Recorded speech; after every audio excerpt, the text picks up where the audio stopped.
Bueno, en esta clase vamos a ver la unidad número 2 del programa. Ustedes en la clase anterior vieron la evolución de las penas, cómo ha ido cambiando, han visto que la pena privativa de libertad no era la pena en sí misma, sino que se encerraba a las personas para esperar que se les aplique la verdadera pena, que era la tortura o la pena de muerte. Esto ha ido evolucionando y ahora la principal pena es la pena privativa de la libertad. También vieron los diferentes sistemas que han ido evolucionando. Teníamos el sistema ubuniano, el filadélfico, que tenían el silencio como base, el aislamiento nocturno, el trabajo diario y el aislamiento nocturno. Bueno, todo eso ha ido evolucionando también hasta llegar al régimen progresivo. Este régimen progresivo implicaba distintas etapas donde se iban limitando los controles sobre las personas privadas de libertad y se le iba otorgando algunos beneficios.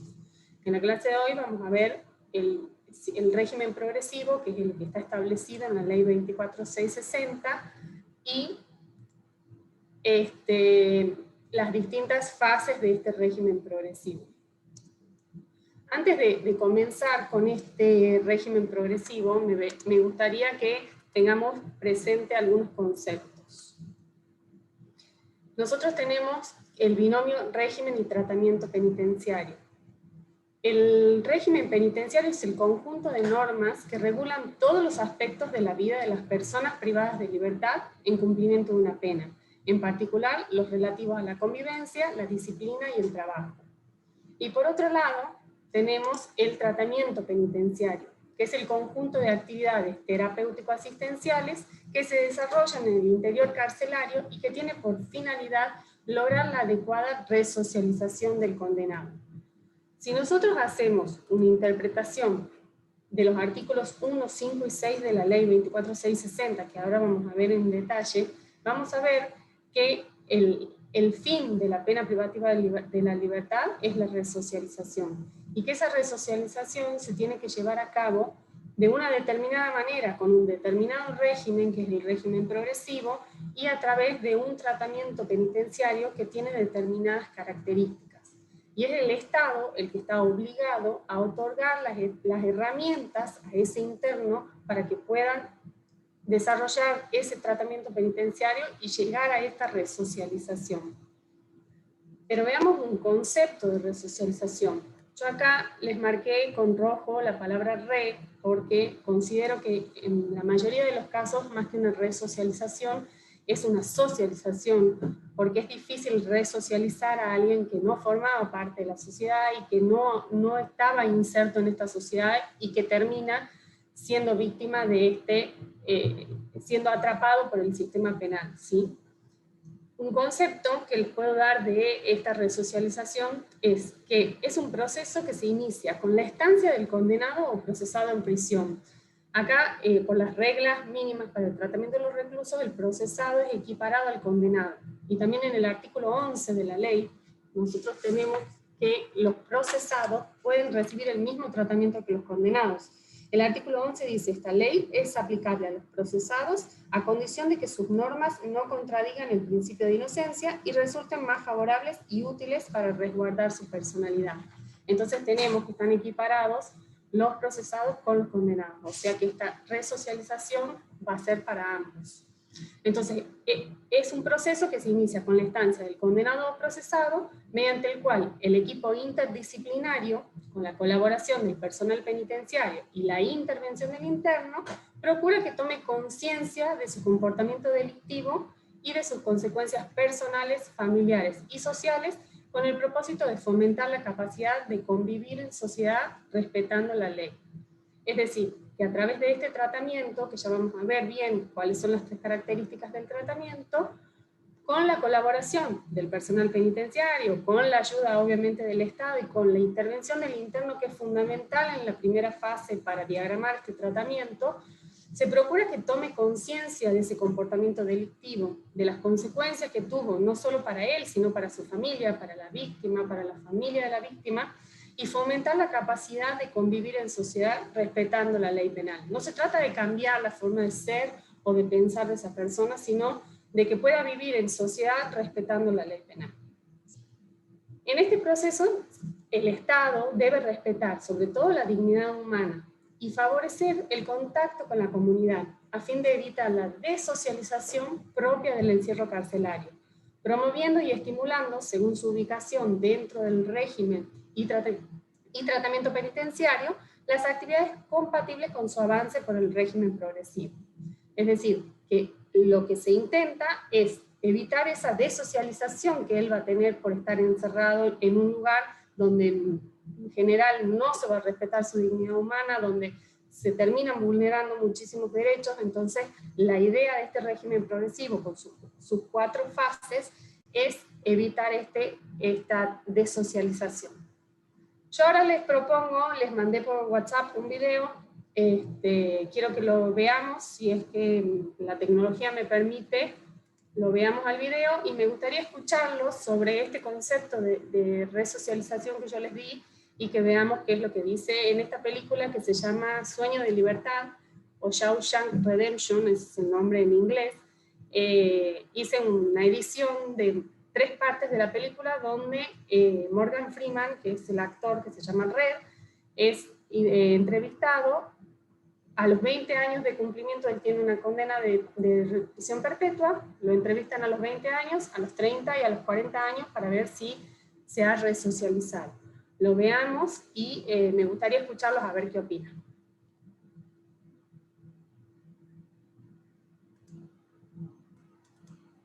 Si no se ve, me avisan, por favor.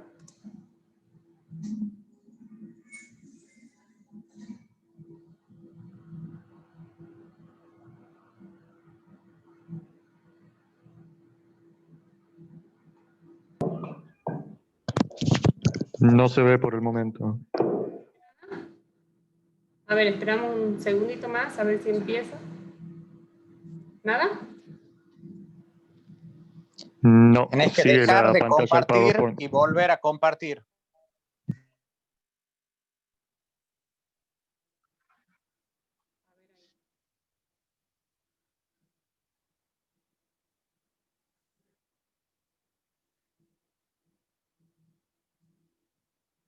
A ver ahí.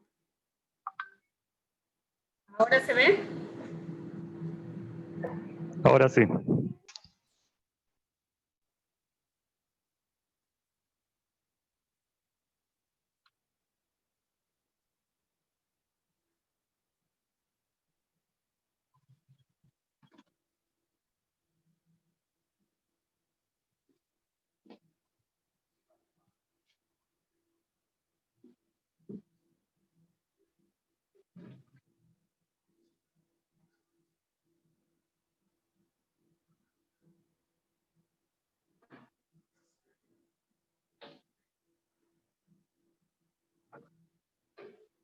No están saliendo los subtítulos, ¿verdad? No, profe, no se ven los subtítulos. A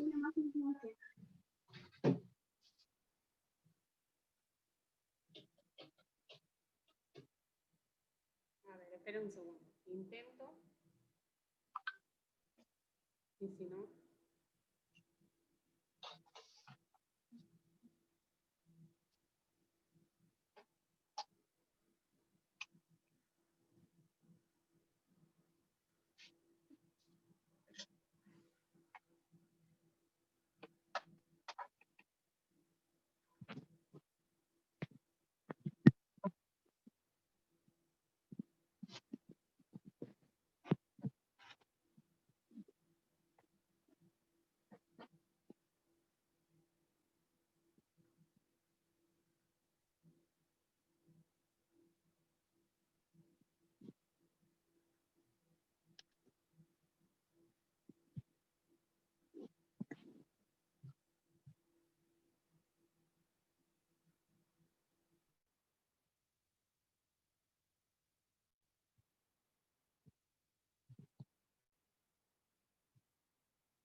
Bueno, último intento y si no seguimos.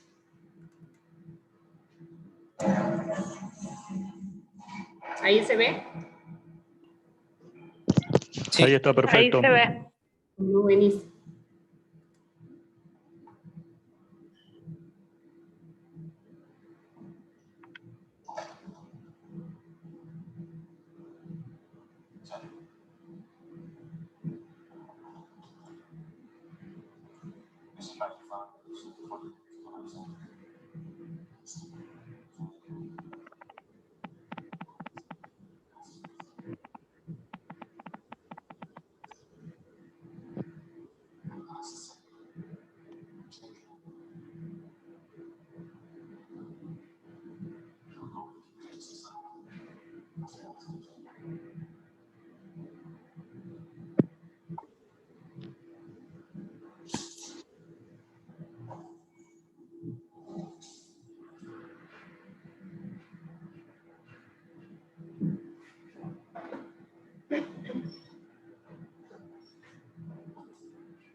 Bueno, han podido ver, han podido leer los subtítulos.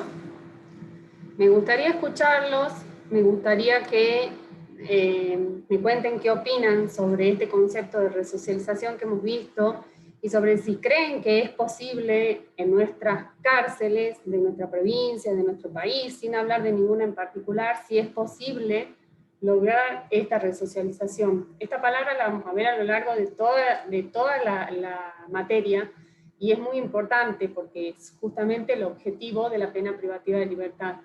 Pero yo personalmente creo que resulta muy difícil porque no hay herramientas y porque es como donde se vulneran derechos de las personas privadas de libertad, es difícil volver a insertarlos en una sociedad cuando durante todo el trayecto de la pena no se les da esas herramientas que ellos necesitan.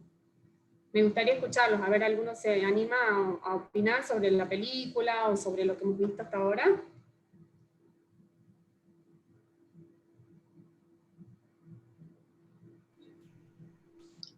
Hola, profe, mi nombre es Micaela Juárez. Para mí, ahí enciendo el video. Para mí la verdad que es muy difícil la reinserción de los que se encuentran detenidos una vez que ya han cumplido la condena, porque las condiciones en las que ellos viven en cualquier penal, por lo menos acá en la Argentina, no están muy buenas, y eso aumenta que cuando salen vuelvan a delinquir. Nosotros el año pasado en Derechos Humanos hicimos un trabajo sobre el penal de Villa Urquiza, y nuestro tema se trataba solo de la educación, pero fuimos con un tema puntual y nos terminamos dando cuenta de muchas cosas, y quizás la educación ha quedado de fondo cuando hay problemáticas muchas más importantes para que se puedan reinsertar después en la sociedad, porque la mayoría de los que salen vuelven a delinquir, y también existe un prejuicio muy grande de la sociedad hacia las personas que han estado detenidas, ya sea para darles trabajo o para apoyarlos para que puedan reinsertarse. Así es, sí, coincido totalmente.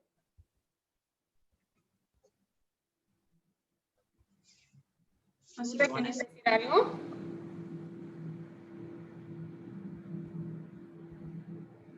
Bueno, voy a compartir pantalla para que sigamos avanzando con la unidad 2. Cualquier duda, cualquier pregunta, me interrumpen, no hay ningún problema. Encienden la cámara, si no se animan a encender la cámara, igual preguntan, y si me interrumpen yo no tengo ningún problema. Entonces, yo les decía que, no sé si ahí ustedes pueden ver completa la pantalla o no. Sí, se ve perfecto. Entonces, yo les decía que el régimen penitenciario eran las normas que regulaban la convivencia, la disciplina y el trabajo. Estas normas son obligatorias para todos los internos, ¿sí? Hacen al orden, tienen que respetar la limpieza de su celda, de los lugares comunes, todo eso es obligatorio para todos. Y por otro lado, el tratamiento, que tiene como fin la resocialización, es voluntario. Toda actividad que integre este tratamiento penitenciario, perdón, que va a ser la educación, el trabajo es la base de este tratamiento penitenciario, todas las terapias individuales o de grupo, todo esto va a ser voluntario. Ningún interno puede ser obligado a llevar adelante este tratamiento. Pero les digo voluntario entre comillas, porque ya vamos a ver, cuando veamos el régimen progresivo y lo que dice el artículo 6, que no parece ser tan voluntario este tratamiento penitenciario. ¿Qué es lo que dice el artículo 1 de la ley 24660 respecto del tratamiento? Dice que el régimen penitenciario, a través del sistema penitenciario, deberá utilizar, de acuerdo con las circunstancias de cada caso, todos los medios de tratamiento interdisciplinario que resulten apropiados para la finalidad enunciada. Ahí tenemos la primera característica del tratamiento, que es la interdisciplinariedad. Esto significa que todos los equipos médicos, psicológicos, asistente social, el área laboral, el área de educación, todos tienen que diagramar juntos este tratamiento. Y lo más importante es la participación de este interno. Entonces, la interdisciplinariedad va a estar dada en este grupo de trabajo que tiene que actuar de manera conjunta con el interno.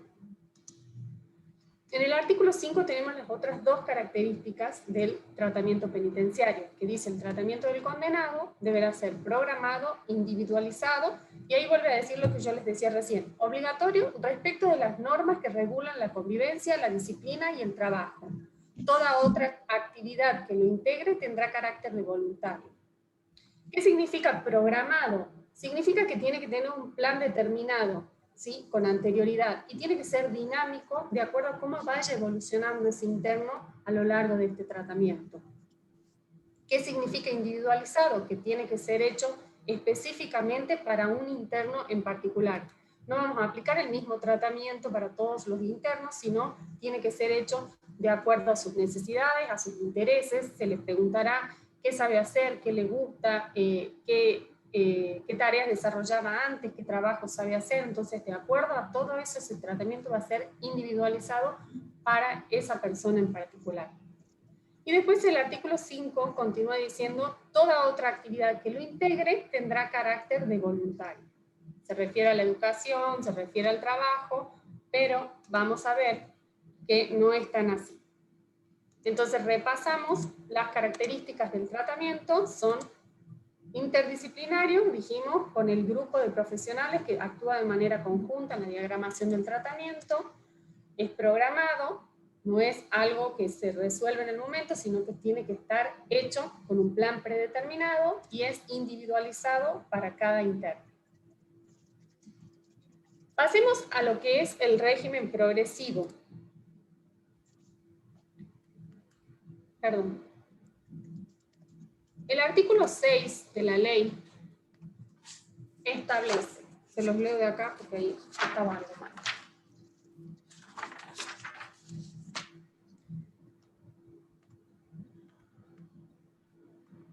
El régimen penitenciario se basará en la progresividad, procurando limitar la permanencia del condenado en establecimientos cerrados, promoviendo en lo posible y conforme su evolución favorable su incorporación a instituciones abiertas, semiabiertas o a secciones separadas regidas por el principio de autodisciplina.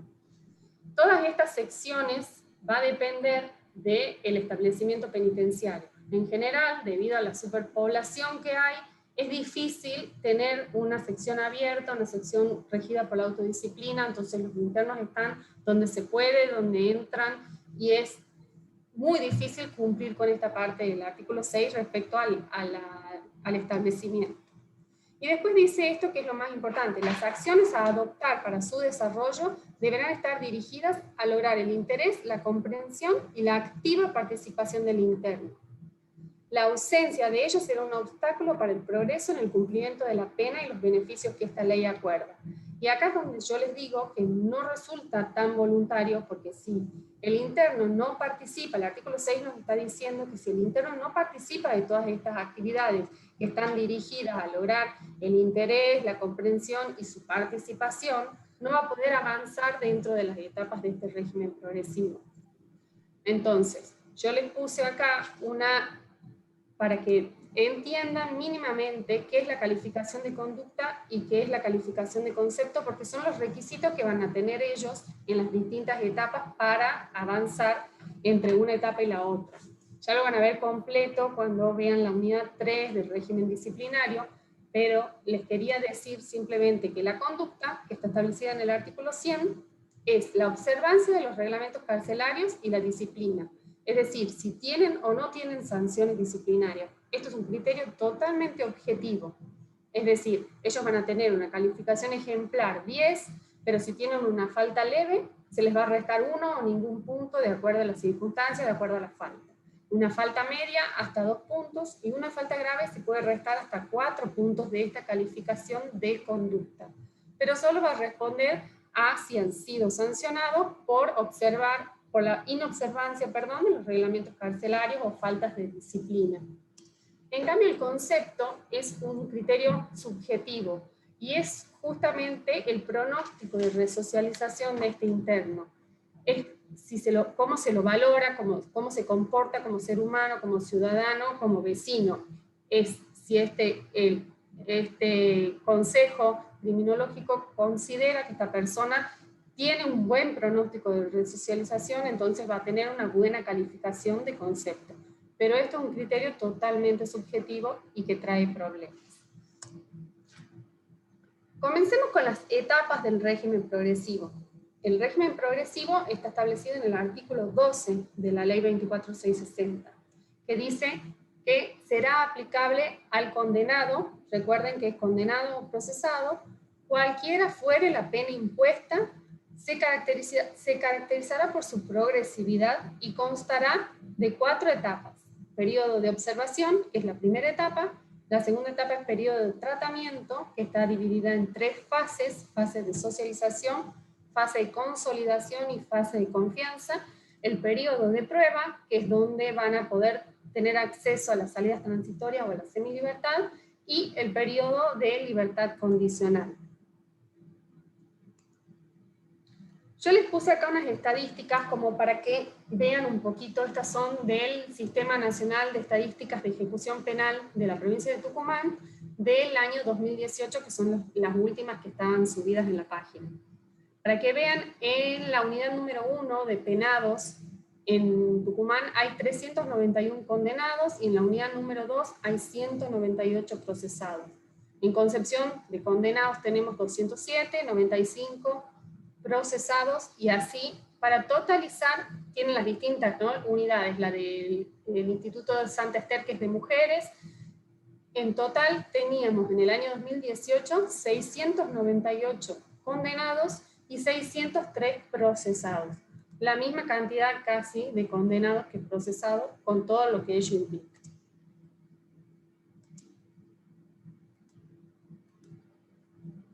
Y acá vemos cuántos internos estaban dentro de esos 698 condenados, cuántos estaban dentro de los distintos periodos del régimen progresivo. En el periodo de observación hay 63, en el periodo de tratamiento había 186, en el periodo de prueba 296 y en libertad condicional 15. Esto solo para que tengan un panorama de la cantidad de internos dentro de cada periodo. El artículo 13 de la Ley 24660 es el que establece el periodo de observación. Este periodo consiste en el estudio médico, psicológico, social del interno y en la formulación del diagnóstico y pronóstico criminológicos. Comenzará con la recepción del testimonio de sentencia en el organismo técnico criminológico, el que deberá expedirse dentro de los 30 días, recabando la cooperación del interno. El equipo interdisciplinario confeccionará la historia criminológica.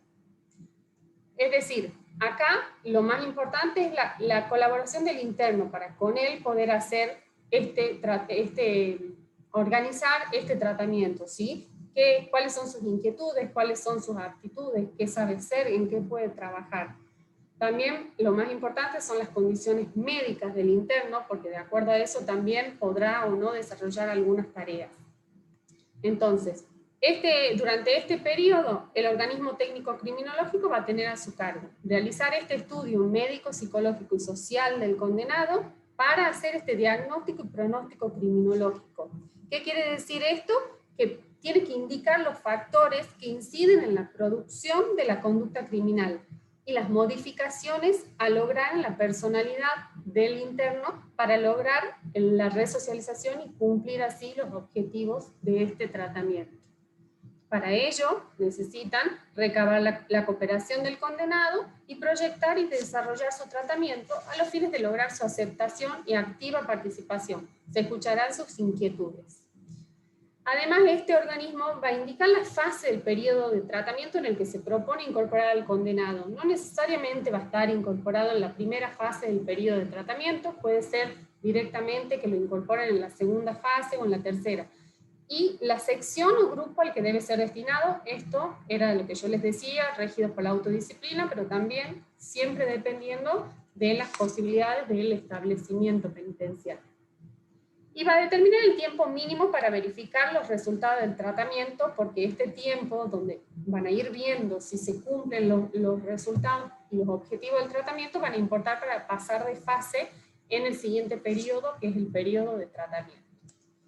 Yo acá les puse, no he podido conseguir un expediente desde el comienzo, porque quería mostrarles cómo se va armando esta carpeta criminológica del interno, pero lo principal que tenemos sí es los datos personales del interno con su foto, y abajo tenemos la calificación de conducta, que era lo que yo les decía, un concepto mínimo para que tengan idea, porque se califica trimestralmente, y van a ir poniendo ahí, por ejemplo, este interno en el año 2014, en el cuarto trimestre estaba en periodo de observación, en el 2015 seguía en periodo de observación en el primer trimestre, y dijimos que debería durar 30 días el periodo de observación, para que vean cómo la realidad no coincide casi nunca con lo que vamos a ir viendo, que son las cosas que establece la ley.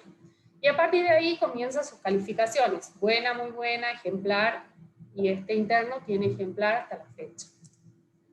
Después va a tener la ficha de antecedentes médicos, donde se establece si tiene enfermedades crónicas, si ha sido intervenido quirúrgicamente, si tiene antecedentes tóxicos, alergias, todo lo que sea necesario para saber de este interno en su aspecto médico.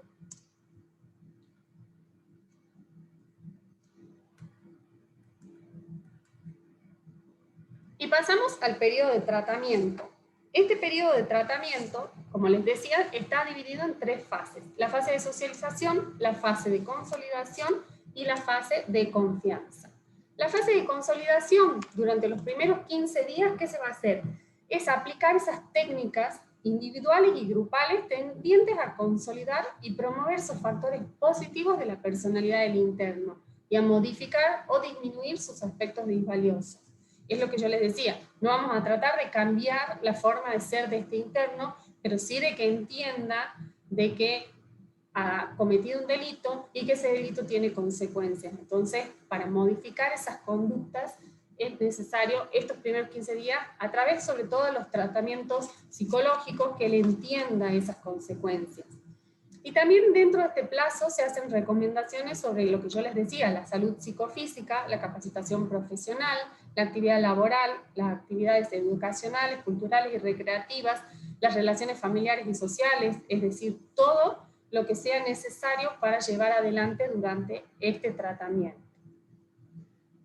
Una vez que está hecho todo esto y diagramado y cumplido todo acorde a los intereses también del interno y a las posibilidades, obviamente, del establecimiento penitenciario, pasamos a la fase de consolidación.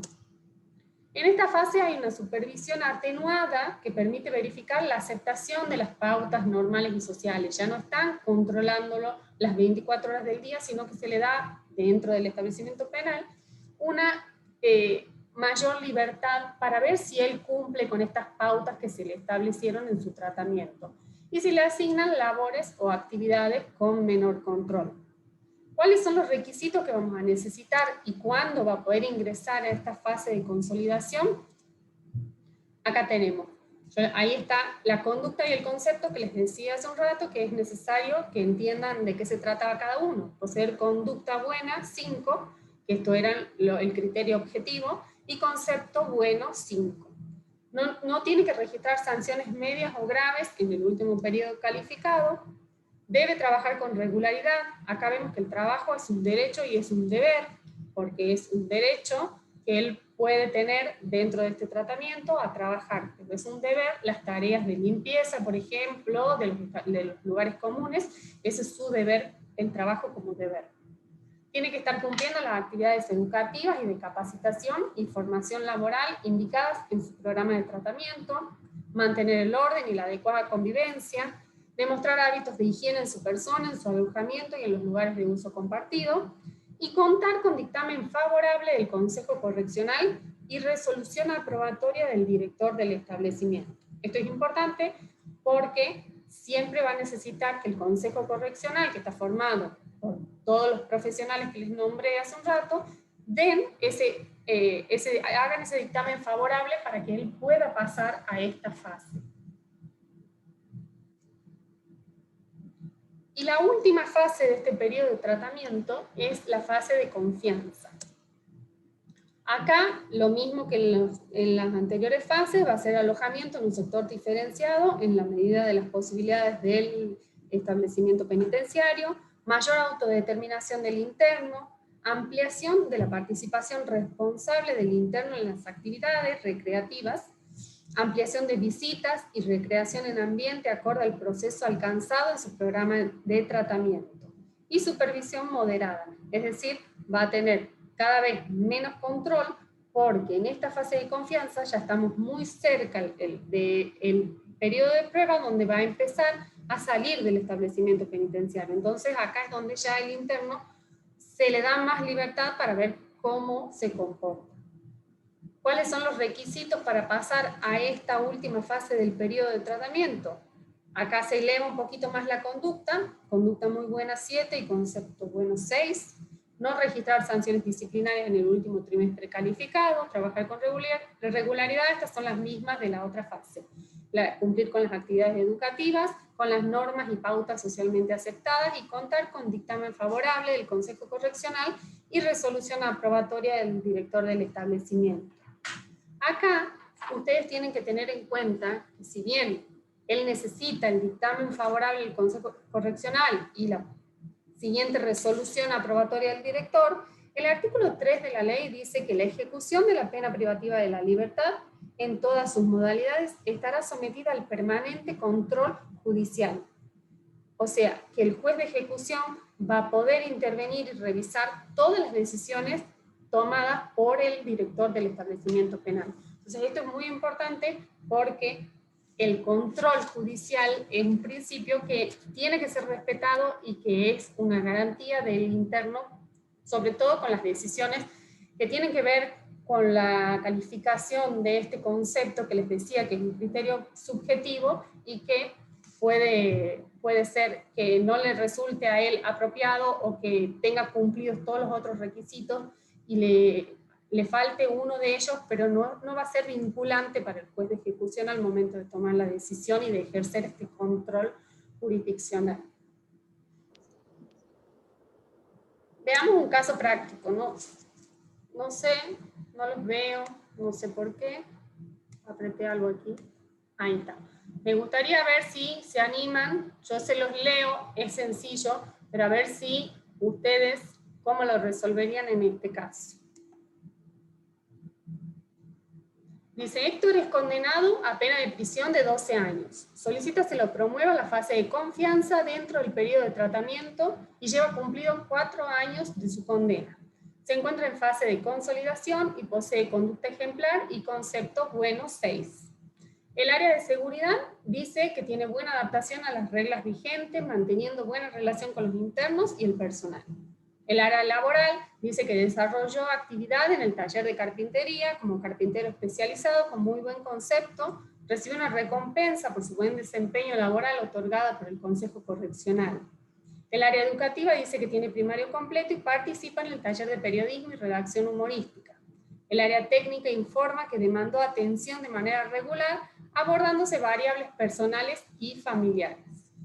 El Consejo Correccional propone no avanzar de fase, ya que carece de conductas que impliquen capacidad para el sostenimiento del ejercicio de autocontrol. No sé si alguien se anima a decidir si este interno podría pasar a la fase de consolidación o no. Los escucho, a ver, ¿alguien se anima?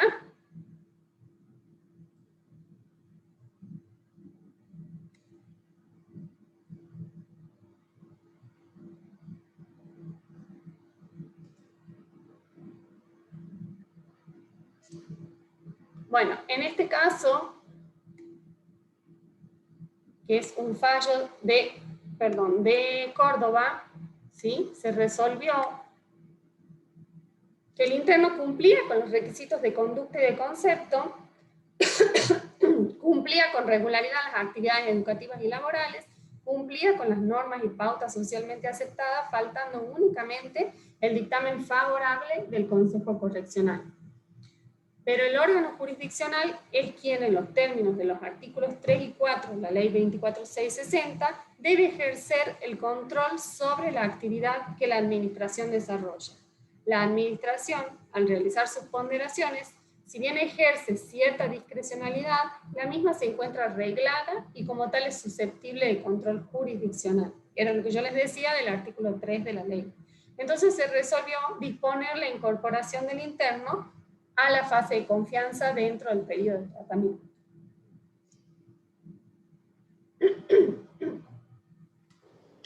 Verónica, tengo una duda, no sé si vos me la puedes despejar o Pablo, que tiene su experiencia ahí en Villa Urquiza.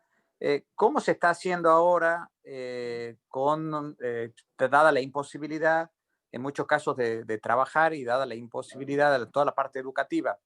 Justo ayer estaba hablando con un alumno de criminología que está en el penal de Villa Urquiza y me comentaba de que estaba imposibilitado de cualquier mejora en estos periodos porque porque le dicen que no está cursando, pero él no puede cursar porque está cerrada toda la parte de la primaria y secundaria en Villa Urquiza.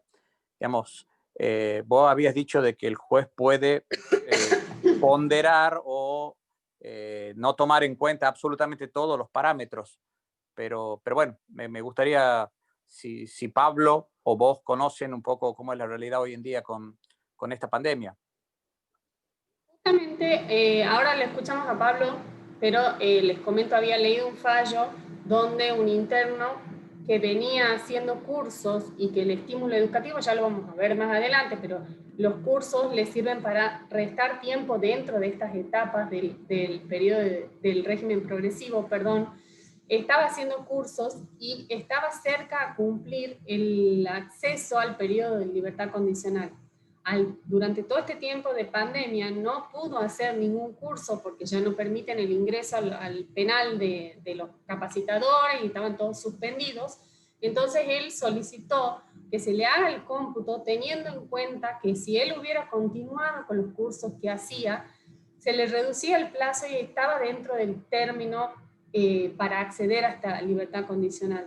En este caso, después se los puedo pasar al fallo si lo quieren, el juez de ejecución sí considera, además teniendo en cuenta la situación especial del coronavirus, considera que él hubiera hecho ese curso y si se le hubiera reducido el tiempo que le faltaba para acceder a la libertad condicional y le otorga la libertad condicional.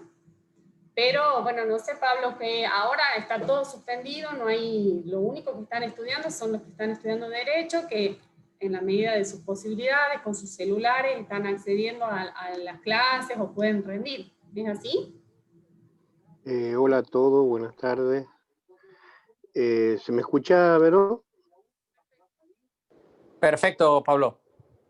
Bien. Sí, yo creo que realmente ahora la mayoría de los talleres que tiene el servicio penitenciario se encuentran trabajando de forma mínima.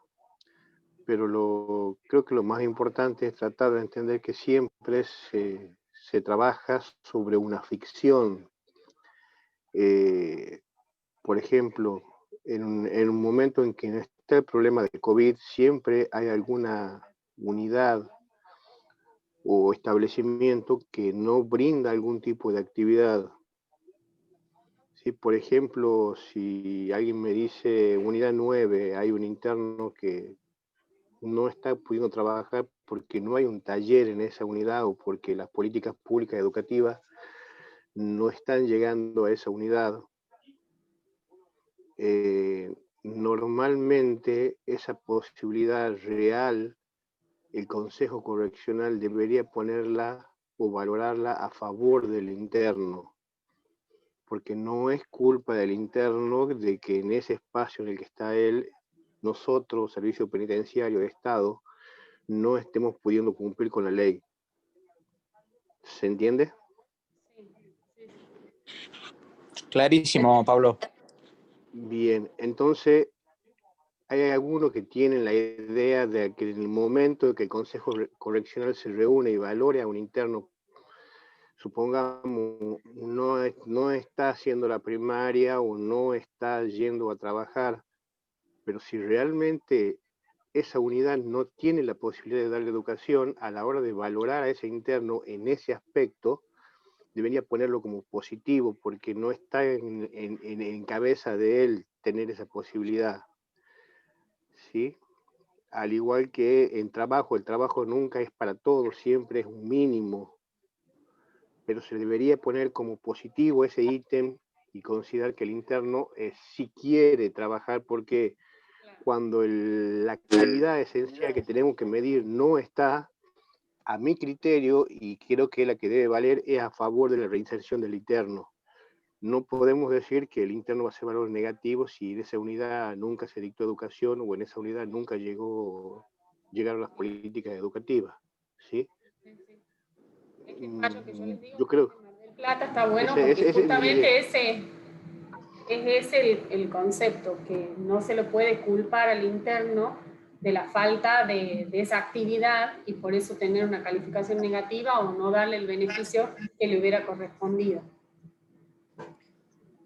No conozco cómo es la realidad puntual acá en Tucumán, pero pregunto, o sea, porque conozco los consejos correccionales en general y son bastante duros, digamos, dan con poca fundamentación respuestas negativas por lo general a los internos. ¿Cómo suele manejarse el tema acá en Tucumán? No sé si Pablo, Lourdes o alguien que esté interiorizado del tema me puede contestar. Bueno, buenas tardes, ¿cómo están todos? Bueno, acá en Tucumán, digamos en el penal de Villa Urquiza, la cosa es así. Lo primero que hay que tener bien claro es que todos los internos que reciben tratamiento son los internos condenados, no así los procesados. Solo los procesados que quieren pueden acceder al tratamiento.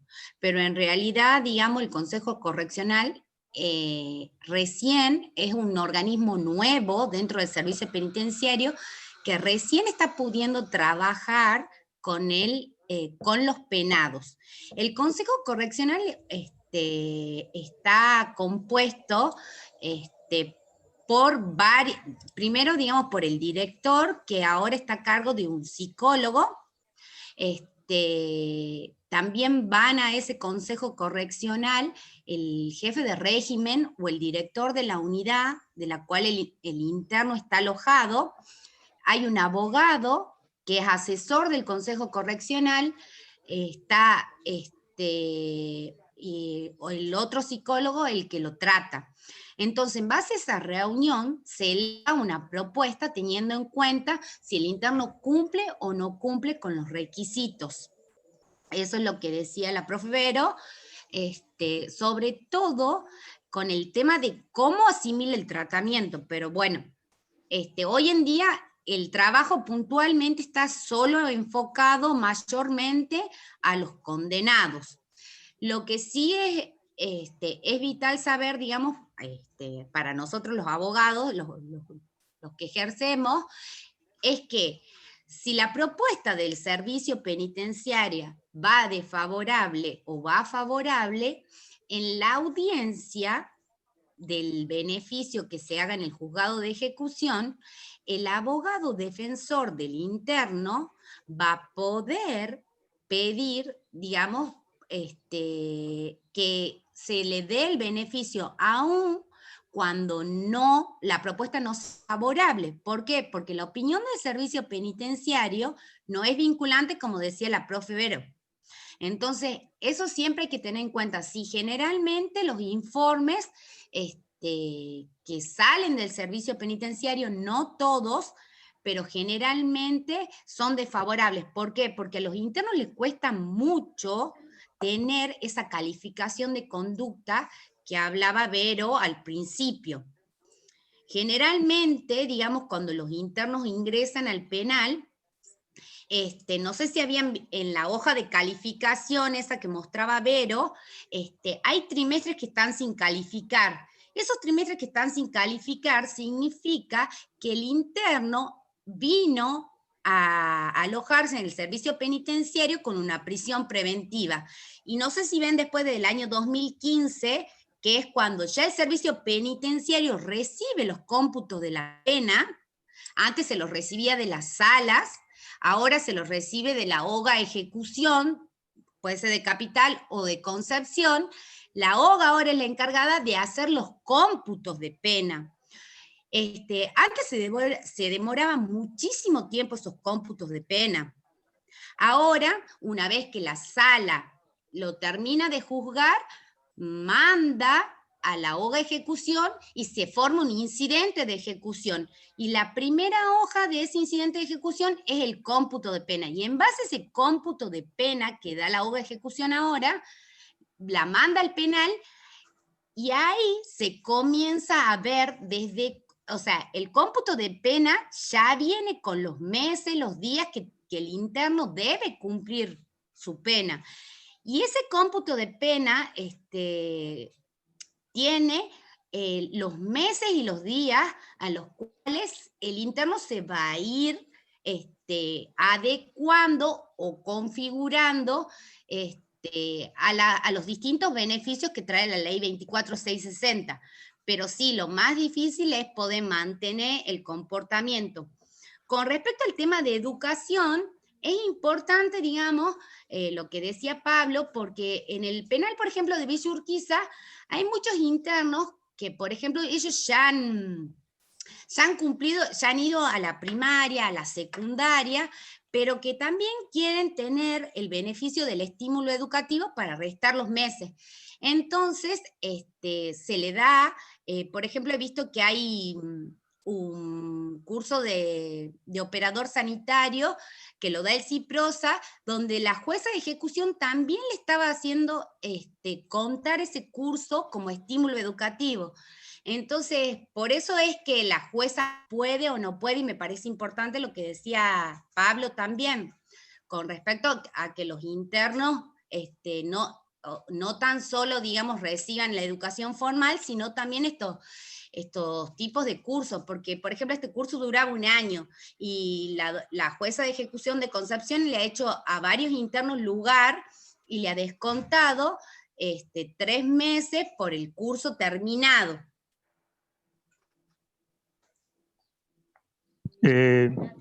Sí.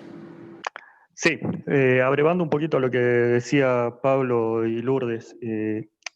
Lourdes por ahí decía que el Consejo Correccional es relativamente nuevo. Entiendo que la conformación del Consejo Correccional con todas las de la ley es relativamente reciente. El Consejo Correccional es una figura que está prevista en la 24660 desde su sanción, pero que históricamente funcionaba como una sumatoria no organizada de opiniones. Por un lado opinaban los psicólogos, por otro lado opinaban los encargados de educación en contexto de encierro, y finalmente el director de unidad y el director del servicio penitenciario rubricaban la elevación de la propuesta. Esto hacía que a veces los informes dentro de una misma carpeta sean contradictorios y que la conclusión a la que arribaba el director no tuviese nada que ver con los antecedentes. Eso fue así también aprovechando el desorden que implicaba el sistema anterior a la implementación plena del juzgado de ejecución, donde cada sala llevaba como podía o como quería los trámites de ejecución.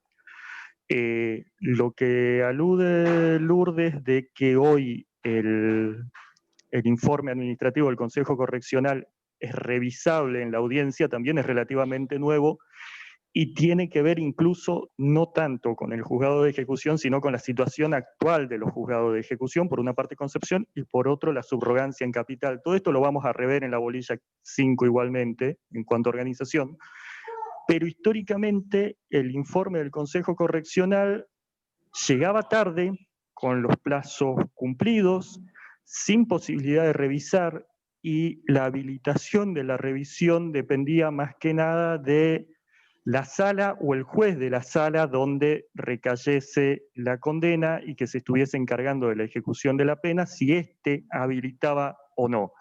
Me ha tocado trabajar ejecución en diferentes etapas previas a la implementación del juzgado de ejecución y con diferentes criterios. Magistrados que habilitaban expresamente la revisión de estos informes y magistrados que no.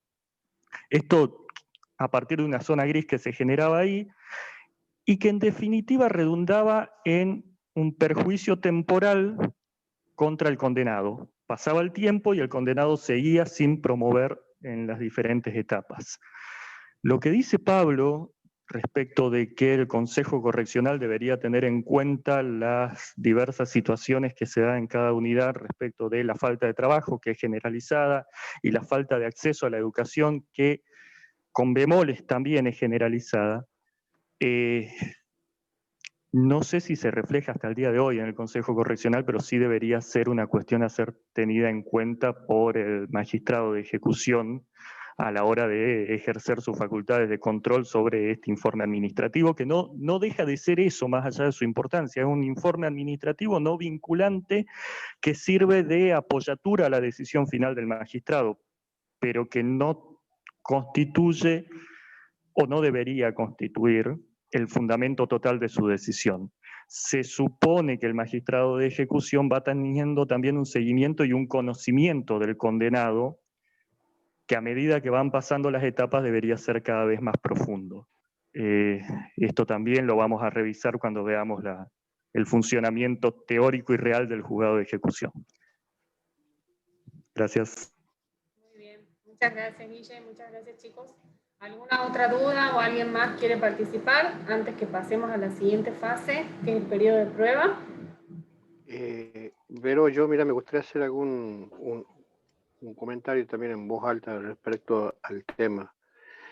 Y yo creo que sí o sí, este proceso que tiene varias etapas, en donde interviene el Consejo Correccional, es uno de los procesos más interesantes y trascendentes que se dan dentro del ámbito penitenciario. Es una de las únicas veces en que actúa un órgano colegiado, donde se escuchan mutuamente distintos integrantes del servicio penitenciario, cada uno con su saber, con su ciencia, con su técnica. Todos son importantes, pero sería genial que sea preocupación de los jueces de ejecución conocer en profundidad el proceso y verificarlo. Cuando hablo de verificarlo, es, por ejemplo, si tuvo lugar o no la participación del interno dentro de ese proceso, si se lo escuchó realmente. Creo que es fundamental eso, cosa que casi nunca pasa, por un lado.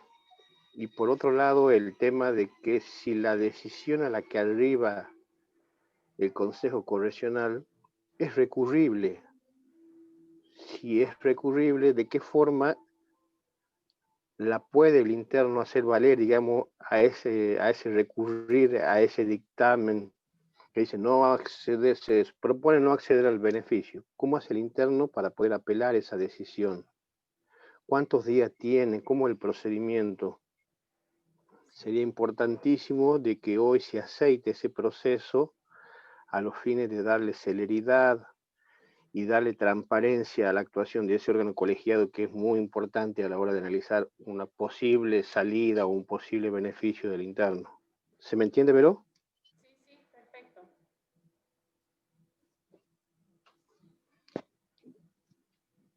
Creo que hoy no está esa posibilidad. Todo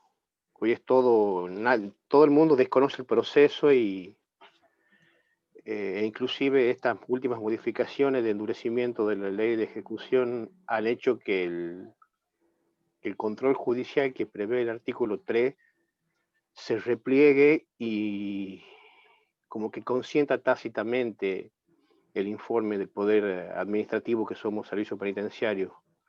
Porque si el juez se opusiese, debería decir por qué, o sea, hacer entrar a su equipo para ver cuál de los informes en que se basa el Consejo Correccional no tiene coherencia. ¿Sí? Y al oponerse y pasar cualquier tipo de desgracia, que el interno reincida, que el interno se escape, lo que sea, sería netamente irresponsable su señoría, que fue en contra de la aplicación de lo dictado por el poder, por la parte administrativa. Bueno, eso nomás, Vero. Bien, muchísimas gracias, Pablo. Sí, es mucha responsabilidad para el juez de ejecución y en general no están dispuestos a asumir la responsabilidad. Pero bueno, hay mucho por cambiar y por hacer en este tema. Bueno, muchas gracias a todos por la participación. Continuamos entonces con el periodo de prueba. Este periodo de prueba está en el artículo 15 de la ley 24660 y consiste en el empleo sistemático de métodos de autogobierno y va a comprender sucesivamente la incorporación de este condenado al establecimiento abierto, semiabierto o sección independiente de este, que se basa en el principio de autodisciplina, a la posibilidad de obtener salidas transitorias del establecimiento y la incorporación al régimen de semilibertad. ¿Cuáles son los requisitos para incorporar a este periodo de prueba? El primer requisito es el temporal. Si ha sido condenado con una pena temporal sin la accesoria del artículo 52, que el artículo 52 es el que se impone reclusión por tiempo indeterminado como accesoria de la condena cuando fuera reincidente múltiple. No quiero complicar con este tema, pero veamos en el caso de las penas temporales, sin esta accesoria debe tener cumplido la mitad de la condena para acceder al periodo de prueba. Si tiene penas perpetua, sin esta accesoria del artículo 52, debe tener cumplido 15 años. Ya vamos a ver la aclaración de las penas perpetuas, qué pasa. Y si tiene la accesoria de este 52, tiene que tener cumplidos 3 años desde el cumplimiento total de la pena. Los otros requisitos de este periodo de prueba es no tener causa abierta u otra condena pendiente. ¿A qué se refiere con no tener causa abierta? Antes la ley decía no tener causa abierta que interese su detención. Y esto ha sido quitado por la ley 27375, que es la ley que tiene mayor cantidad de reformas restrictivas a este régimen progresivo. Cuando no tiene una causa abierta que interese su detención, es decir, donde no esté ordenada una prisión preventiva, él podía llegar hasta la sentencia, porque por el principio de inocencia, esta persona no está condenada, entonces se presume inocente y podía acceder al periodo de prueba. Le han quitado esto donde no interese su detención, entonces con el solo hecho de tener otra causa abierta, esta persona ya no puede acceder al periodo de prueba.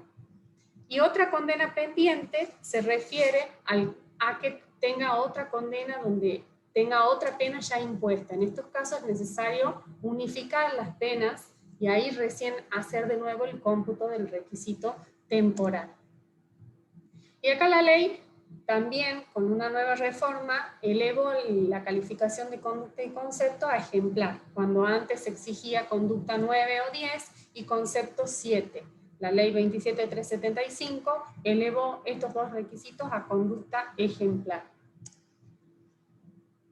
Veamos lo de las penas perpetuas que yo les decía. Esto, para acceder al periodo de prueba pueden acceder, pero el artículo 56 bis prohíbe acceder a los beneficios de salidas transitorias o de semilibertad a todos, no todos, porque en realidad hay un listado, que ahora lo vemos, de un montón de delitos donde están incluidos casi todos los delitos de penas perpetuas. Me puse a buscar en el Código Penal qué delitos con pena perpetua no estaban incluidos en el 56 bis y solo están los delitos de traición, que no sé si habrá algún condenado en Tucumán o en Argentina preso por el delito de traición, y está la desaparición forzada de personas cuando es por un agente del Estado.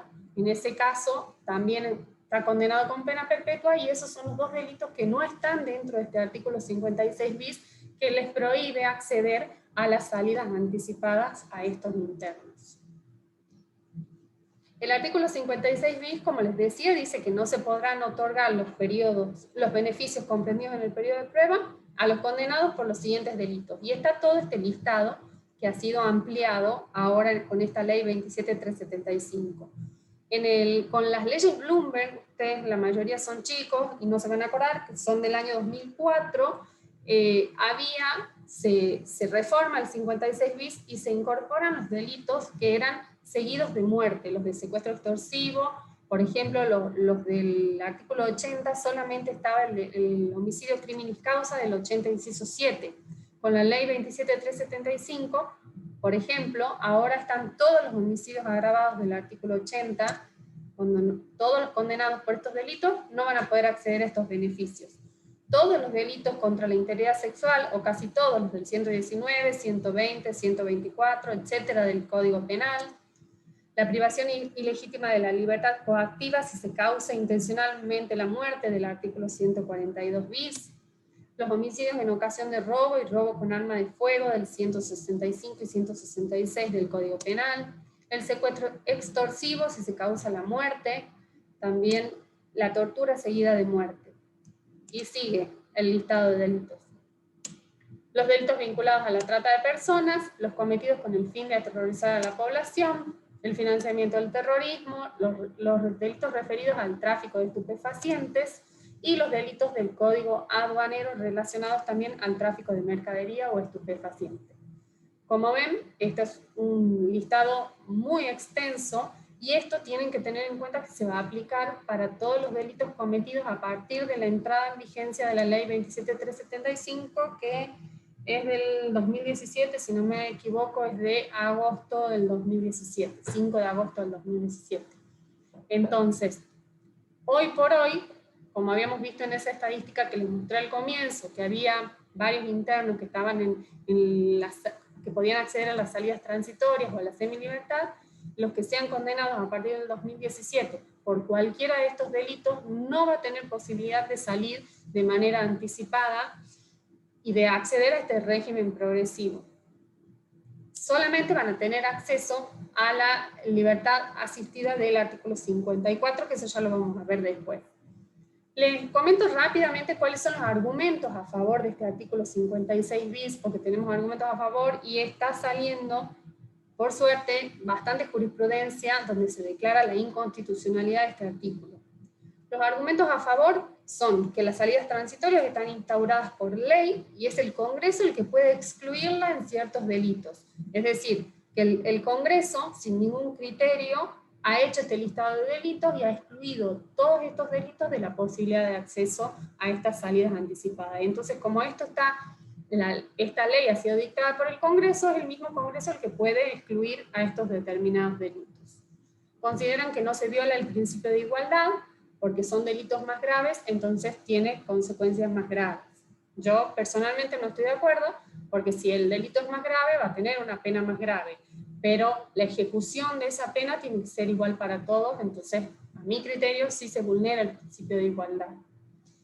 Y no se los excluye el objetivo de reinserción, porque consideran que pueden seguir trabajando dentro del establecimiento penal, que pueden seguir estudiando, solamente se les quita la posibilidad de estas salidas anticipadas.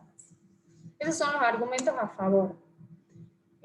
Hay un par de fallos que son muy interesantes, que son incluso de antes de esta reforma del 2017, cuando por lo menos los delitos que estaban incluidos en este 56 bis tenían en común el resultado muerte de la víctima, y era al menos un criterio como para aceptarlo, pero estos fallos incluso son de antes, cuando estaban solamente estos delitos de las leyes Bloomberg, que dice, por ejemplo, este fallo Soto Trinidad, que la limitación legal impuesta se funda pura y exclusivamente en la razón del delito cometido, es decir, con independencia de la situación del penado, de sus circunstancias y evoluciones personales, pero imposibilitando su acceso a quien, pese a reunir los requisitos propios del instituto sujeto a análisis, se encuentra en una situación distinta a otros condenados por el resto de los delitos de la legislación criminal.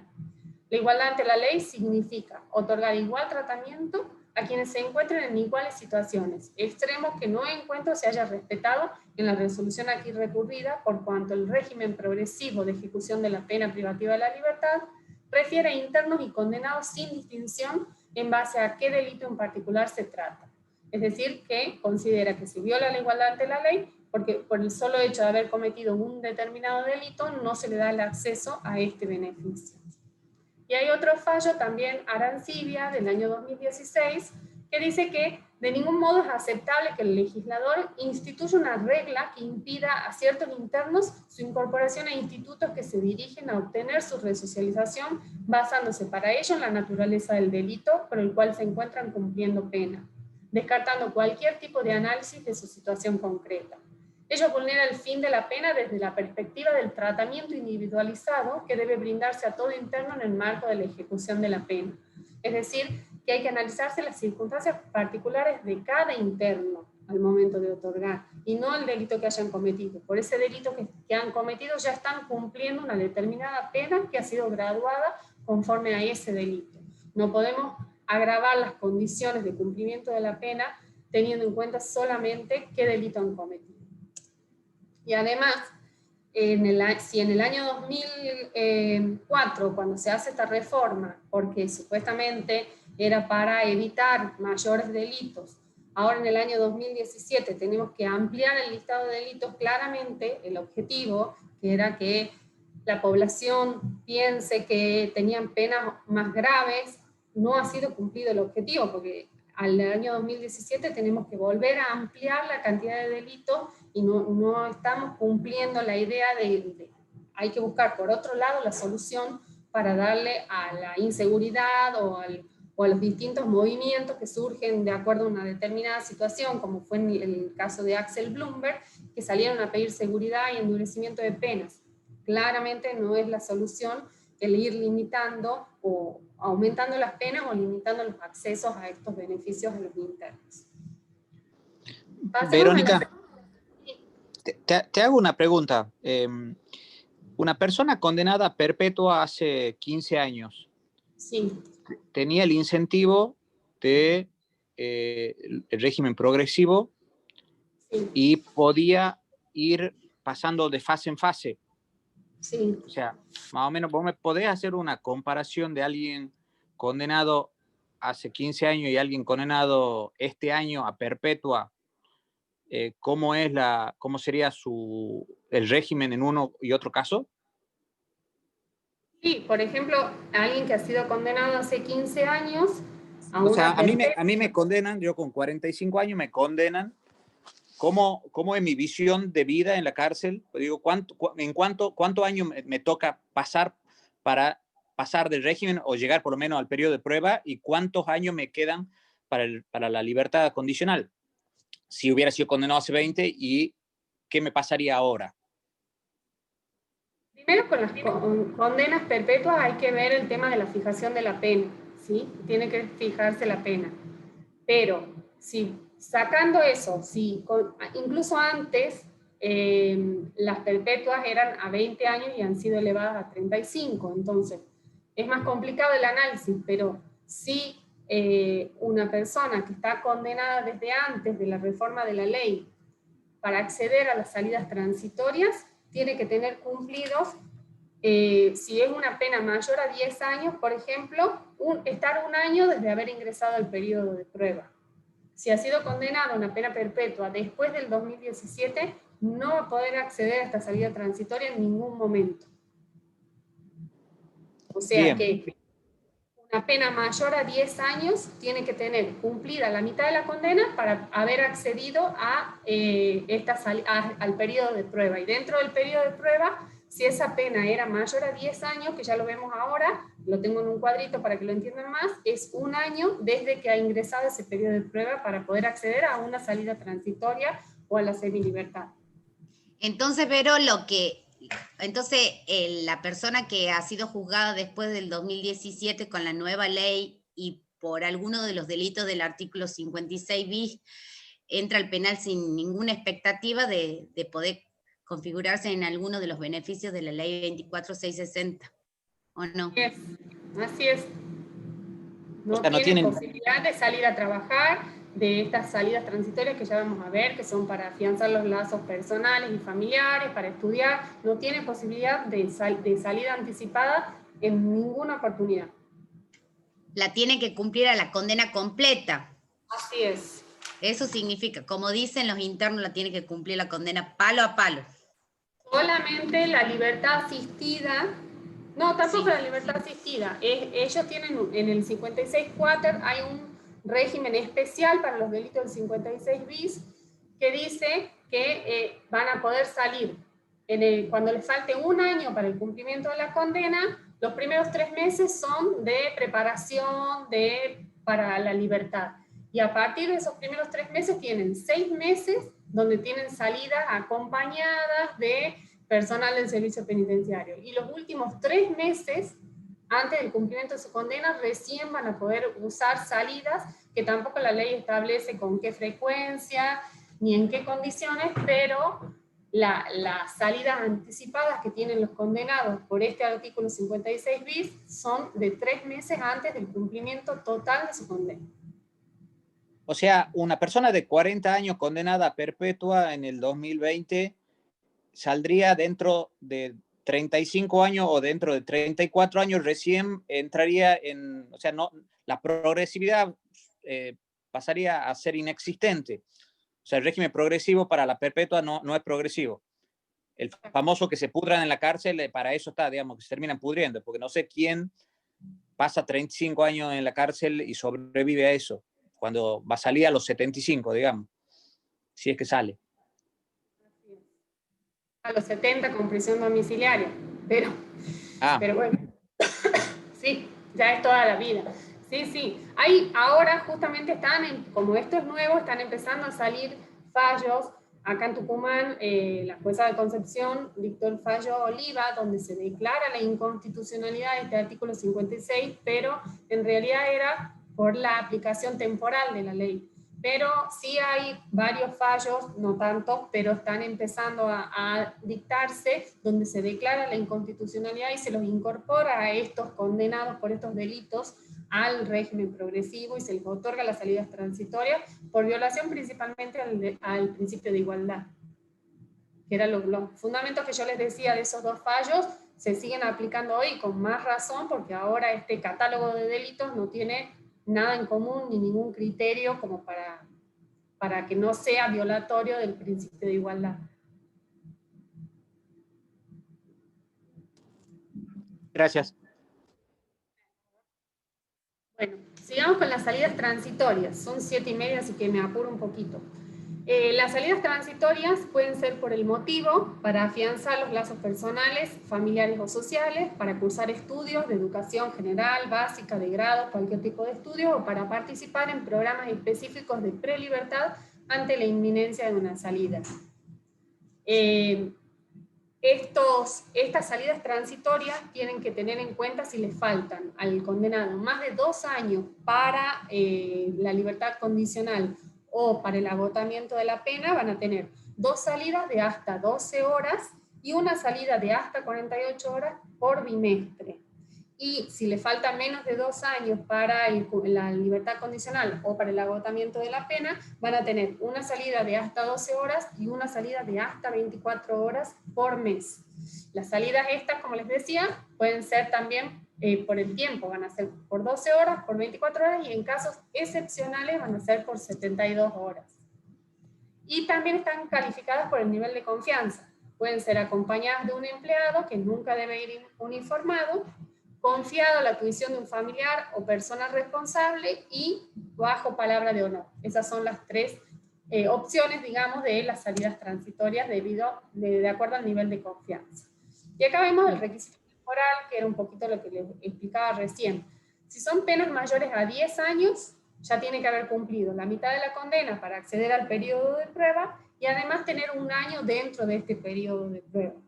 Si son penas mayores a 5 años, son 6 meses desde el ingreso al periodo de prueba y son penas menores a 5 años desde el ingreso al periodo de prueba directamente ya pueden acceder a estas salidas transitorias. Con respecto a los otros requisitos, acá son los mismos que de los que veíamos recién para acceder al periodo de prueba. Acá sí está incluido no tener causa abierta donde interese su detención, que era lo que no estaba para acceder al periodo de prueba, y condena pendiente. Poseer conducta ejemplar o el grado máximo susceptible de ser alcanzado, contar con el informe favorable del director del establecimiento y el consejo correccional, lo que hablábamos recién. Vuelve a decir no encontrarse comprendido en los supuestos del artículo 56 bis, y para los delitos del artículo 128, 129 y 131, que son delitos contra la integridad sexual, que si está permitida la salida transitoria, se debe notificar a la víctima, que eso también está establecido en el artículo 11 bis, y se debe notificar y escuchar a la víctima. No es que se le va a pedir autorización a la víctima, pero sí se la hace participar y se le informa de estas salidas transitorias que va a tener este interno. Verónica, te hago una consulta. Estas salidas transitorias no tienen nada que ver con los permisos para ir al cumpleaños de un hijo, a un velorio de un familiar, o sí, No, tiene esas son vinculación. salidas... Muchas veces uno dice, esas son salidas transitorias que autoriza el juez de ejecución. No tiene nada que ver. También las autoriza el juez de ejecución, pero no es lo mismo. Estas salidas son un derecho del interno establecido por la ley y que no es necesariamente la salida para el velorio de la madre. Esas son salidas especiales que van a ser analizadas en particular. Gracias. Cuando se ordena las salidas transitorias, el auto que ordena la salida va a determinar, por ejemplo, el lugar o la distancia máxima a la que puede trasladarse el interno. Sobre todo teniendo en cuenta si hay una víctima, no puede ir al lugar, al barrio donde estaba su víctima, que en general esas cosas suelen suceder porque la víctima fue la vecina, entonces todas esas cuestiones se determinan en la salida transitoria, le autorizan a dónde puede, a dónde no puede ir. Las normas que debe observar, no consumir bebidas alcohólicas, ni estupefacientes, todo eso está prohibido y él va a ser detallado en el auto que ordena la salida transitoria. Le otorgan una constancia que indique su situación particular, porque puede ser detenido y cuando vean el nombre tal vez digan, no, este es un interno que se escapó, entonces le dan una constancia que diga que está con una salida transitoria. Y el goce de este régimen implica el pleno cumplimiento de la pena. ¿Qué quiere decir esto? Que si esta persona está 48 horas fuera del establecimiento penal, no quiere decir que esas 48 horas no se computan como cumplimiento de la pena, sino que él está cumpliendo la pena y esos días también son computados al momento de hacer el cómputo de su condena. Les puse acá unas salidas transitorias del año 2018, también de Tucumán. De los 698 condenados que teníamos, no les fueron otorgadas a 628 internos, obviamente que esto habrá que ver en cada caso particular, pero sí gozan de salidas transitorias solo 46. De esos 46, 13 han sido suspendidas, 4 han sido revocadas por incumplimiento a estos requisitos que yo les decía. Y pasamos al régimen de semilibertad. La semilibertad es la posibilidad de trabajar fuera del establecimiento penal. ¿Cuál es el requisito? Que el interno tenga un trabajo. Debe adjuntar ese contrato de trabajo cuando solicita este régimen de semilibertad. Pero ¿qué pasa con el trabajo informal? Y más que nada hoy en día, cuando es muy difícil que un interno consiga un trabajo con un contrato. Bueno, está aceptado que por ejemplo, ya vamos a ver, acá tengo un caso donde solicita un interno la semilibertad, puede trabajar en el negocio del padre o en el negocio del hermano, y el hermano va a decir que va a trabajar en determinado horario, va a cobrar determinado sueldo, todas las condiciones de sueldo, de seguridad social son iguales que en la libertad cuando este interno accede a la semilibertad y empieza a trabajar afuera, ¿sí? Los requisitos son los mismos de las salidas transitorias que habíamos visto recién en la semilibertad. ¿Sí? Tienen que estar establecidos los horarios de trabajo y además se le otorga al interno que tiene esta semilibertad para salir a trabajar una salida transitoria semanal, justamente para que no solamente salga a trabajar y vuelva, sino para afianzar estos vínculos familiares o sociales de la persona. Entonces, además de las salidas transitorias, que va a ser en principio es trabajo diurno y en los fines de semana y por las noches el interno vuelve al establecimiento penitenciario. Excepcionalmente podría ser un trabajo nocturno y por la mañana vuelve, pero siempre debe regresar en el día al establecimiento penitenciario. ¿Qué es lo que se busca con esta semilibertad? Preparar la salida, que no sea brusca, que sea paulatina, pero sobre todo crear el hábito del trabajo y que pueda tener un trabajo afuera a los efectos de que lo cuide, que lo mantenga y de que cuando recupere su libertad plena ya tenga este trabajo en libertad y pueda continuar desarrollándolo. Los requisitos son los mismos que veíamos para las salidas transitorias porque se otorgan juntos. Las penas mayores a 10 años, 1 año desde el ingreso al periodo de prueba, las mayores a 5, 6 meses desde el ingreso al periodo de prueba, y las penas menores a 5 años desde el ingreso al periodo de prueba. Acá les puse, lo vamos a ver rápidamente, un interno solicita, se arbitra los medios necesarios para una propuesta de salida laboral de semilibertad. El empleador es su hermano, el trabajo es una verdulería, pone la ubicación del negocio, y de esta forma el interno le solicita al director de la unidad la salida transitoria. Ahí se arma todo el expediente de este interno, con lo que habíamos visto hace un rato, ¿sí? Los datos personales, las calificaciones que va teniendo este interno, que en este caso sí son de él, y la planilla de antecedentes individuales, donde vamos a tener el delito que ha cometido, cuándo cumple la condena, que era lo que decía Lourdes, el día, la fecha exacta, ¿sí? Cuánto tiempo lleva cumplido, 5 años, 9 meses y 28 días al momento que le está solicitando este beneficio, para verificar el cumplimiento del requisito temporal. El delito cometido, el abuso sexual con acceso carnal, la condena impuesta 8 años, cuando lo cumple y cuando ingresó al penal, también tiene que estar establecido ahí. ¿Cuánto es el tiempo que le falta para salir en libertad? En este año 2 años, 2 meses y 2 días. Y las tareas que cumple, si trabaja, si no trabaja, si estudia, si tuvo libertad condicional anteriormente, si estuvo prófugo, si tuvo el beneficio del requisito del periodo de prueba. Todos estos requisitos tienen que estar detallados en este informe. Y después tenemos un informe que van a ser de la vida intramuro de este interno. Se los digo rápidamente. Por ejemplo, en el ámbito personal mantiene la higiene personal y de los espacios comunes que comparte con sus iguales por el periodo de cuarentena, porque esto es de ahora. Respeta las normativas que se dispusieron para prevención de la pandemia. Relación con los internos, se adapta a la vida con los demás internos, no presenta problemas de convivencia desde su ingreso, participa activamente con sus iguales en temas de llevar adelante la convivencia. Relación con la visita, recibe visita en forma frecuente por parte de sus familiares, donde se nota que su comportamiento era normal con los visitantes, tanto propios como de los demás internos. Relación con el personal penitenciario, es un interno que mantiene buena relación con el personal penitenciario, es predispuesto y acata las órdenes que recibe.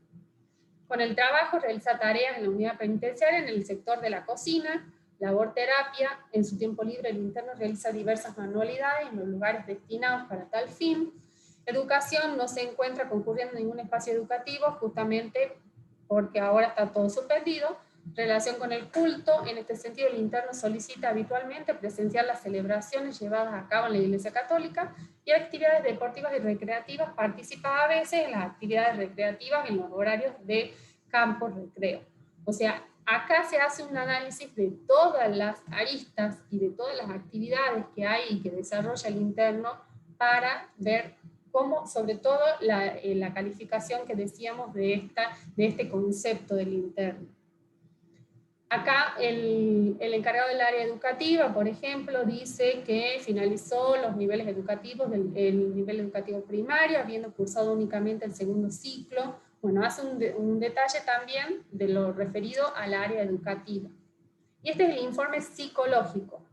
Dice muchas cosas, más de lo mismo de lo que venimos diciendo, cómo se viene desempeñando este interno, pero principalmente dice, en base a los datos obtenidos durante el proceso de evolución, se puede concluir que es un interno sobreadaptado al régimen penitenciario. Sin embargo, su posición frente al delito se caracteriza por la falta de implicancia subjetiva, sin presencia de daño a terceros. Es por ello que se cree que no se encontraría en condiciones de acceder al beneficio solicitado de semilibertad. Este es el informe psicológico. Hay también, al ser una verdulería del hermano, se hace un acta, se va a la verdulería. Este es el detalle de la inspección ocular, digamos. Justamente en este caso no estaba el hermano, que era el responsable, pero se le abre un acta, se dice cómo es el lugar, el horario que va a trabajar. Entonces acá vemos que dice de lunes a sábados de 8 a 20 y los domingos de 8 a 13. La actividad desempeñada por el condenado será remunerada semanalmente con la suma de 3.500 pesos aproximadamente. Entonces ahí ya tenemos el horario en que van a tener que salir del penal. El hermano es el que va a venir a buscarlo, en general se hace cargo de buscarlo y de devolverlo al establecimiento penitenciario, como que asume esa responsabilidad para que el interno cumpla y vuelva sobre todo al penal. Y acá tenemos un acta del Consejo Correccional, que era lo que decíamos hace un rato, la importancia del acta esta del Consejo Correccional. En este caso está, no les puse la parte de las firmas, pero está firmada por todos los integrantes de este Consejo Correccional, que en el caso de Concepción está el subdirector de la unidad, está el encargado del Consejo Correccional de la unidad donde está el interno, está el representante del área de educación, el médico, el representante del área judiciales, y el Instituto de Clasificación y Criminología, que está integrado por psicólogos y trabajadores sociales. Todos ellos hacen este informe donde dicen que el director, en este caso de la jefatura, dice que este interno cuenta con concepto favorable para acceder al régimen de semilibertad. Pero el informe psicológico dice que no aconseja otorgar la semilibertad a este interno, por lo que habíamos visto anteriormente en el informe.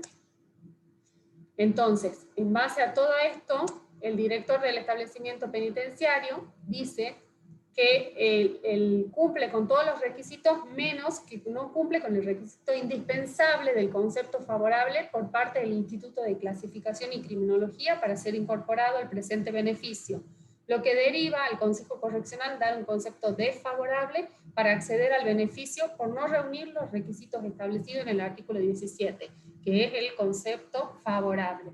Entonces, ahí dice que, salvo mejor criterio judicial, resuelve no proponer al juzgado de ejecución de lo penal del Centro Judicial Concepción, al interno tal, para ser incorporado al régimen de semilibertad en la forma y condiciones nombradas en los considerados.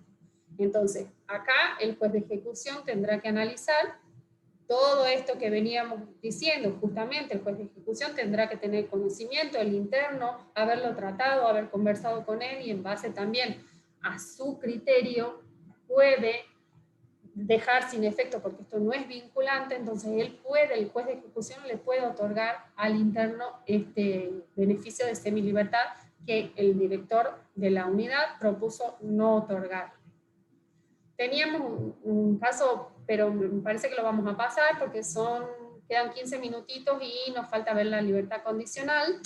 Después de última se los dejo, se los subo, en este caso sí lo aprobaban al interno para acceder a este beneficio. Y la última de estas etapas del régimen progresivo, que es la cuarta, es la libertad condicional. ¿Cuáles son los requisitos para acceder a la libertad condicional? En la reclusión o prisión perpetua, 35 años de cumplimiento de la condena, es decir, tener cumplidos 35 años de la condena, que es lo que preguntaba Marcelo. Pero, si han sido condenados por alguno de los delitos del 56 bis, tampoco pueden acceder a la libertad condicional. En penas mayores a 3 años debe cumplir las 2/3 partes de la condena. Y en penas menores a 3 años o menos debe cumplir 1 año en el caso de reclusión y 8 meses en el caso de prisión. Ahí les pongo que es falso lo de la prisión perpetua, por lo que les había dicho del artículo 56 bis. El otro requisito para acceder a la libertad condicional es la observancia regular de los reglamentos carcelarios. Acá ya hemos visto que la conducta es la calificación de conducta va a ser la cantidad y entidad o ausencia de sanciones disciplinarias con respecto a las normas que rigen el orden, la disciplina. Acá el juez no debe considerar que él tiene que haber tenido un comportamiento perfecto o una conducta ejemplar durante todo el tiempo de la condena, sino que debe haber tenido un comportamiento óptimo durante un tiempo considerable el mismo. Acá el juez de ejecución va a hacer un análisis de este requisito, sobre todo, que es la observancia regular de los reglamentos carcelarios. No es necesario que haya sido el mismo comportamiento y que haya sido perfecto en todo el tiempo de la condena, sino que sea en un tiempo considerable que haya tenido un buen comportamiento. La calificación del concepto y el pronóstico, lo mismo. Ya les había dicho que el concepto es se poner el esfuerzo por cumplir con los objetivos del programa de tratamiento y el posicionamiento frente a las exigencias del régimen penitenciario. Acá se va a ver la evolución favorable en el tratamiento y ese pronóstico de reinserción, si cumplió o no cumplió con los requisitos establecidos en el tratamiento penitenciario. ¿Qué pasa con los reincidentes? El artículo 14 del Código Penal dice que no se va a otorgar libertad condicional a los reincidentes. ¿Cuáles son los fundamentos para esto? Que hay una mayor reprochabilidad, o sea, un desprecio por la pena de quien al haberla sufrido recae en el delito. Otro fallo dice, por ejemplo, que hay un mayor grado de culpabilidad de la conducta posterior y que no se viola el principio non bis in idem porque se ajusta el tratamiento penitenciario teniendo en cuenta la anterior condena. Yo personalmente no estoy de acuerdo y sí creo que con esto se viola la progresividad porque se les está privando, si ya han sido condenados por un nuevo delito que han cometido y están cumpliendo esa nueva pena, ¿por qué privarlos de este beneficio? Acá también tenemos un caso práctico. Sí, les digo más o menos para que vean qué pasaba con la revocación de la libertad condicional. Este era un caso donde estaba cumpliendo 3 años de prisión efectiva por amenazas coactivas y lesiones agravadas a su expareja y por mediar violencia de género. Tiene calificación de conducta ejemplar 10 y concepto 5. Lleva cumplidos 11 meses de prisión y no posee procesos en trámite. No posee libertad condicional que haya sido revocada, porque si tuviera una libertad condicional que ha sido revocada, no se le puede otorgar nuevamente. No es reincidente, conforme a lo que dijimos, si es reincidente no puede obtener la libertad condicional. Se encuentra en fase de confianza desde hace un mes, y el Consejo Correccional emite un dictamen favorable por mayoría, porque el equipo interdisciplinario sostiene que el interno está en pleno proceso de afianzamiento de las herramientas brindadas para su tratamiento penitenciario. Entonces acá hay una parte que es el equipo interdisciplinario que dice que no corresponde otorgar la libertad condicional. El juez de ejecución rechaza el pedido de libertad condicional basándose en este informe del psicólogo. Pero después la Cámara considera que si está cumplido el requisito temporal y que estamos ante una pena corta y que el juez omitió considerar la opinión del Consejo Correccional, que por mayoría sí consideraba que había que otorgar la libertad condicional, y le otorga la incorporación de este interno al régimen de libertad condicional. ¿Cuáles son los requisitos que están establecidos en el Código Penal? ¿Sí? En el artículo 13, para obtener la libertad condicional, además del requisito temporal que vimos. Le va a establecer que resida en un lugar que se determina en el auto de soltura. El lugar de reincidencia es muy importante, sobre todo para el control del penado que va a estar a cargo del patronato de liberados o de alguna otra institución que se establezca. Observar las reglas de inspección, lo mismo que decíamos, que no concurra a determinados lugares, que no frecuente determinadas personas, en la prohibición de consumir bebidas alcohólicas, etc. Lo va a instar a que adopte un oficio, arte, industria o profesión. En este caso, no es, el interno tendrá que demostrar que ha intentado conseguir un trabajo, no es necesario, no es que se le va a revocar la libertad condicional si el interno no consigue trabajo. Obviamente no cometer nuevos delitos, someterse al cuidado de un patronato y someterse a un tratamiento médico, psiquiátrico o psicológico, que tal vez ya lo estaba realizando dentro del penal, entonces tendrá que continuarlo a este tratamiento cuando ya se encuentre en libertad condicional. El artículo 15 del Código Penal dice que la libertad condicional será revocada cuando el penado cometiera un nuevo delito o violare la obligación de reincidencia. En estos casos no se computará el término de la pena, el tiempo que haya durado la libertad. Es decir, como veíamos, en estos casos hay dos teorías, o hay más, pero bueno, las principales son las de Zaffaroni, por ejemplo, que dice que es una forma de cumplimiento de la pena, la libertad condicional, ya que si bien recupera la libertad, tiene que cumplir todas estas normas de conducta que yo les decía anteriormente. Entonces, no es que está suspendida el cumplimiento de la pena, sino que él sigue cumpliendo la pena.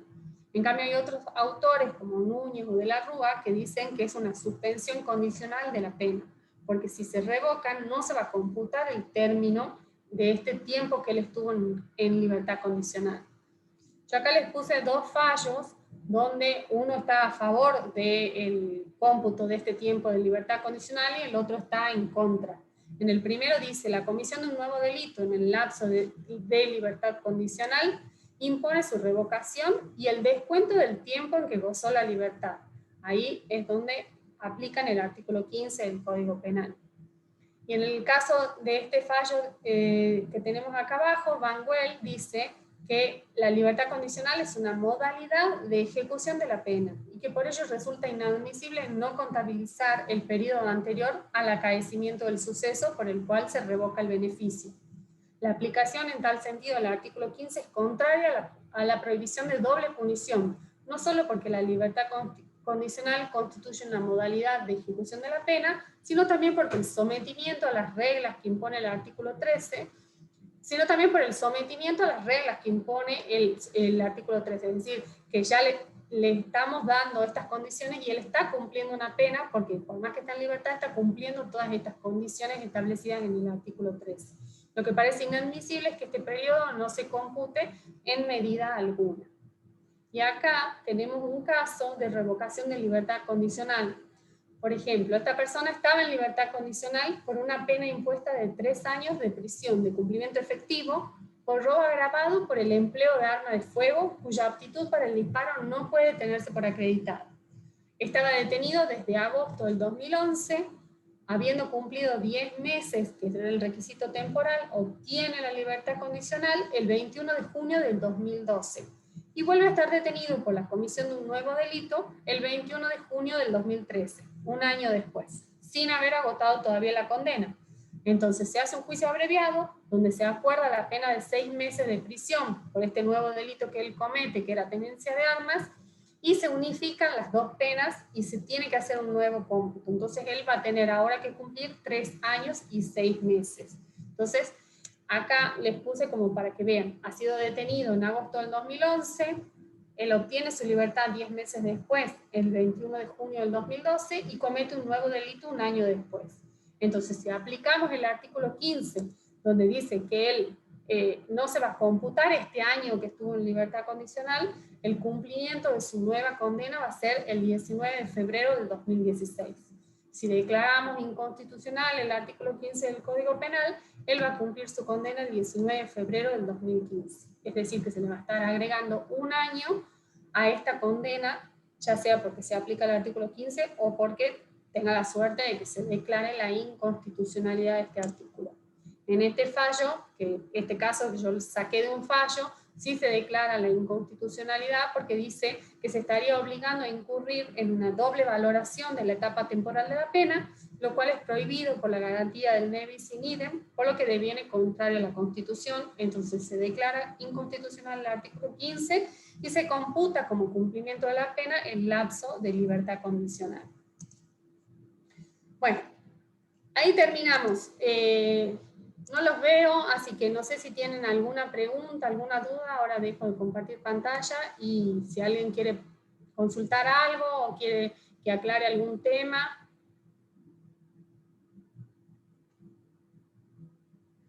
El chat, no sé si no podía ver el chat. Bueno, hasta que si alguien se anima a hablar, les digo que el jueves... ¿Profe? Sí. Yo tengo una consulta. Sí. Más que nada es con respecto al... Bueno, uno se acostumbra a seguir siempre el programa, por ahí es un problema, entonces tenía una duda con respecto al punto en el que pregunta el binomio, que se refiere al régimen tratamiento penitenciario. Quería saber si es lo mismo que el periodo de tratamiento que está dentro del régimen de progresividad, o son cosas diferentes. Sí, es lo mismo. El tratamiento penitenciario, ¿sí? No es lo mismo que el periodo de tratamiento, perdón. El tratamiento penitenciario es el que se va a diagramar desde el periodo de observación, se va a empezar a aplicar durante este periodo de tratamiento, pero todo este tratamiento es todo el proceso que esta persona va a seguir para lograr su reinserción. O sea, vamos a aplicar este tratamiento que vamos a hacerlo con la colaboración del interno, con el psicólogo, con el médico desde el comienzo que esta persona ingresa al penal. Vamos a organizar y a diagramar el tratamiento y se va a ir aplicando este tratamiento en las distintas etapas del régimen progresivo. pero no es lo mismo que el periodo de tratamiento, que es lo que tiene las 3 fases que hemos visto de socialización, de consolidación y de confianza. Bien, gracias. ¿Sí? Sí.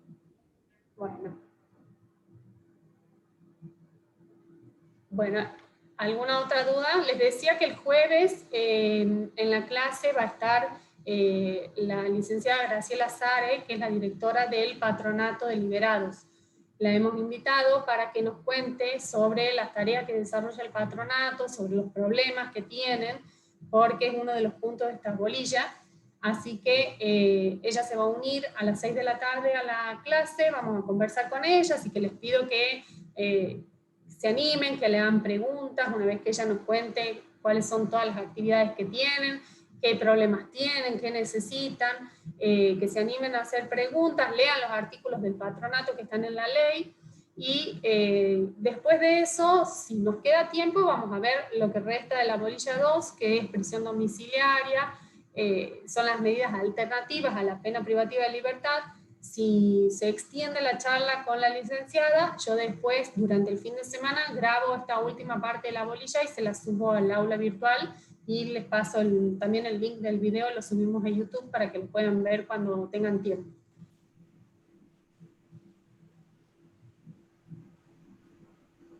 Bueno, ¿alguien más? ¿Alguna duda o alguna pregunta? ¿O los libero? Bueno, terminamos acá entonces. Nos vemos el jueves que viene. No se pierdan porque va a estar interesante la charla con la licenciada, así aprendemos sobre el patronato de liberados. Muchísimas gracias a todos. Chao. Chao, gracias, Verónica. Chao, gracias.